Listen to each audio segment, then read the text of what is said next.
Hello বাচ্চারা, আজ আমরা শুনবো সাহায্যের পরিণাম নামক গল্পটি। শুরু করা যাক তাহলে। কোনো এক গভীর জঙ্গলের একটি বড় গাছে লাল টুনি পাখি তার একটি ছোট ছানাকে নিয়ে বসবাস করত। ছোট ছানাটি এতই ছোট ছিল যে সে কোথাও তাকে রেখে খাবারের সন্ধানে যেতে পারত না।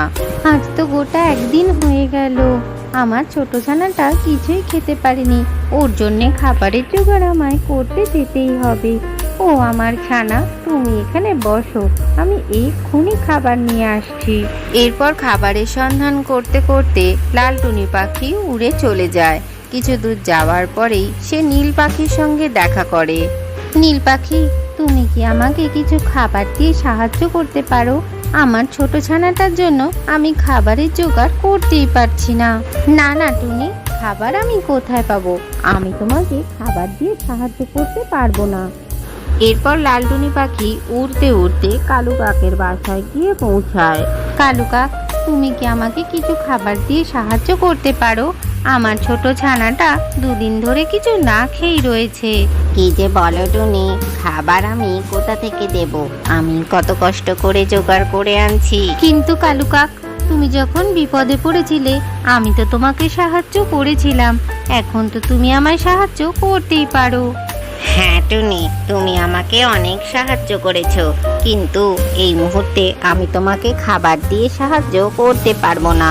এরপর টুনি মনের দুঃখে জঙ্গলের মধ্যে দিয়ে উড়তে উড়তে অনেক গভীরে চলে আসে। কিছু দূর যাবার পরই সে কিছু খাবার দেখতে পায়, কিন্তু সে বুঝতে পারে না সেটি একটি ফাঁদ। শিকারীরা পাখি ধরার জন্য জালের মধ্যে কিছু খাবার দিয়ে রেখেছে। টুনি কিছু না বুঝেই সেই জালের মধ্যে গিয়ে বসে। এরপরে সে খাবার নিয়ে উঠতে যাবে, কিন্তু সে কিছুতেই উঠতে পারে না। সেই জালের মধ্যে সে আটকা পড়ে আর সে জোরে জোরে ডাকতে থাকে, কে কোথায় আছো? বাঁচাও আমায়, আমি এখানে জালের মধ্যে আটকা পড়েছি। জঙ্গলের মধ্যে সেই কালু কাক টুনির গলার আওয়াজ শুনতে পায়। এই লাল টুনি পাখি বোধহয় কোনো বিপদে পড়েছে, ওকে আমার সাহায্য করা দরকার। ও কালু কাক, তুমি এসেছো? এই জাল থেকে আমাকে উদ্ধার করো। আমি বুঝতে পারিনি এটা একটা জাল, আমি তো খেতে এসে এখানে আটকা পড়েছি।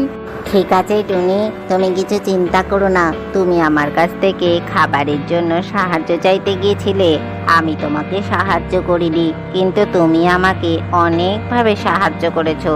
এখন সেই সাহায্য ফিরিয়ে দেওয়ারই সময় এসেছে। তুমি চিন্তা করো না, আমি এক্ষুনি তোমাকে ছাড়িয়ে দিচ্ছি। এরপর কালু কাক ঠোঁট দিয়ে জাল কাটতে শুরু করে আর একটা সময় জাল কেটেও ফেলে, আর তারা দুজনে সেখান থেকে উড়ে পালিয়ে যায়। তোমাকে অনেক ধন্যবাদ কালু কাক, তুমি না হলে আজ আমি ওই জাল থেকে ছাড়াই পেতাম না। না না টুনি, আমার অনেক আগেই তোমাকে সাহায্য করা উচিত ছিল, আমি তো দেরি করে ফেলেছি, আমাকে তুমি ক্ষমা করে দিও। আজকের গল্পটি থেকে কি শিখলে বাচ্চারা? কেউ বিপদে পড়লে অবশ্যই তাকে সাহায্য করা উচিত। ভিডিওটি ভালো লাগলে চ্যানেলটিকে লাইক ও শেয়ার করে সাবস্ক্রাইব করে দিও।